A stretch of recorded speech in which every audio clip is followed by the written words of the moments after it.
লোকসভা ভোটের প্রচারে এসে উত্তরবঙ্গে বড় ঘোষণা বিরোধী দলনেতা শুভেন্দু অধিকারীর। কেন্দ্রের জমিতে উত্তরবঙ্গে মোদিজি এইমস তৈরি করবেন, রাজ্যের জমির প্রয়োজন হবে না, জানিয়ে দিলেন শুভেন্দু অধিকারী। বরাদ্দ টাকা নিয়ে ফের বিজেপিকে বিঁধলেন অভিষেক বন্দ্যোপাধ্যায়। 5 বছর আগে বলেছিল আজকে দিন আসবে, অথচ মোদী সরকার আপনার মাথার ছাদের টাকা, রাস্তার টাকা বন্ধ করে দিচ্ছে।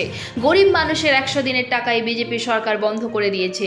বরাদ্দ টাকা নিয়ে এইভাবেই ফের বিজেপিকে বিঁধলেন অভিষেক বন্দ্যোপাধ্যায়।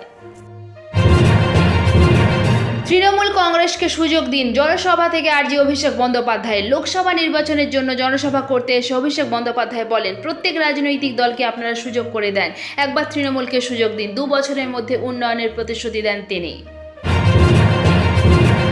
যোগ্য হয়েও কেন চাকরি বাতিল, প্রশ্ন চাকরিহারাদের। নিয়োগ দুর্নীতি নিয়ে আদালতের রায়ের পর শহীদ মিনার চত্বরে হাজির চাকরিহারারা। এটাই তো প্রমাণিত হয় যাদের টাকা ফেরত দিচ্ছে না তারাই যোগ্য, মন্তব্য চাকরিহারাদের।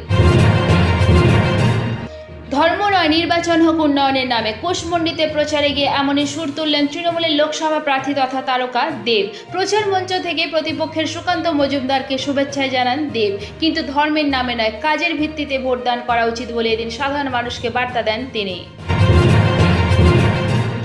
বিজেপির কথায় 26,000 চাকরি চলে গেল, আক্রমণে মমতা বন্দ্যোপাধ্যায়। বাংলায় আমরা যখন চাকরি দিই তখন কোর্টকে দিয়ে চাকরি বাতিল করেন। কোর্ট আপনাদের আন্ডারে, রায় নিয়ে বলছি, বিচারকের সম্পর্কে বলছি না। একটা রায় দিয়ে 26,000 চাকরি খেয়ে নিলেন, বললেন মাইনে সুদ সহ ফেরত দিতে হবে। বিজেপির কথায় 26,000 চাকরি চলে গেল, আক্রমণে মমতা বন্দ্যোপাধ্যায়। এসএসসির 2016 পুরো প্যানেল বাতিল করা হয়েছে, পুরনো সব নিয়োগ বাতিল করা হয়েছে, নতুন করে নিয়োগ প্রক্রিয়া শুরু করবে এসএসসি, জানালো হাইকোর্ট।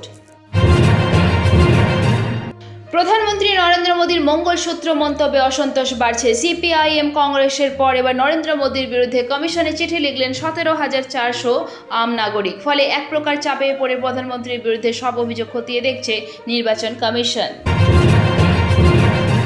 সন্দেশখালী মামলায় এবার শেখ শাহজাহানের ভাইয়ের বিরুদ্ধে লুকআউট নোটিশ জারি করল কেন্দ্রীয় তদন্তকারী সংস্থা ইডি। তদন্তকারীদের আশঙ্কা শেখ শাহজাহানের ভাই সিরাজউদ্দিন দেশের বাইরে পালিয়ে যেতে পারেন, তাই তার বিরুদ্ধে লুকআউট নোটিশ জারি করে দেশের সমস্ত বিমানবন্দরকে সতর্ক করা হয়েছে সীমান্ত এলাকার প্রশাসনকেও। আজকের আবহাওয়ার পূর্বাভাস, দুদিনের স্বস্তি আবার বদলে যাবে অস্বস্তিতে। আলিপুর আবহাওয়া দপ্তরের পূর্বাভাস অনুযায়ী আগামী 3 দিনে দক্ষিণের তাপমাত্রা 2 থেকে 4 ডিগ্রি সেলসিয়াস বৃদ্ধি পেতে পারে। শনিবার পর্যন্ত দক্ষিণবঙ্গে প্রায় সব জেলাতেই তাপপ্রবাহের সম্ভাবনা। শুধু দক্ষিণবঙ্গ নয়, পাহাড় ছাড়া উত্তরবঙ্গের প্রায় সব জেলাতেই তাপপ্রবাহের পূর্বাভাস দিয়েছে হাওয়া অফিস। আজ পশ্চিমের কিছু জেলায় হালকা বৃষ্টির সম্ভাবনা রয়েছে, এরপর সেটাও আর হবে না বলে জানিয়েছে আলিপুর আবহাওয়া দপ্তর।